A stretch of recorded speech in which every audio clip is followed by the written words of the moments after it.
এই গোপালপুর অঞ্চলে যে কর্মী সভার আয়োজন করেছেন, আজকের যদি বিজেপি গোটা জেলা জুড়ে যদি লোক করতে পারে, তাহলে বুঝবো যে বিজেপি নামক দলটা আজকের পশ্চিমবাংলায় বিরোধী হিসেবে আছে কিনা।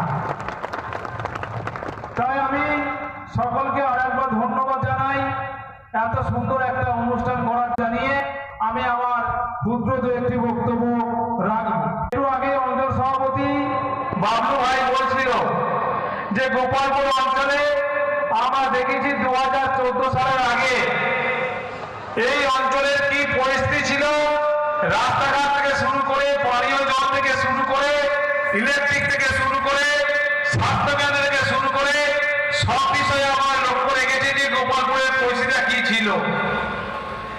কিন্তু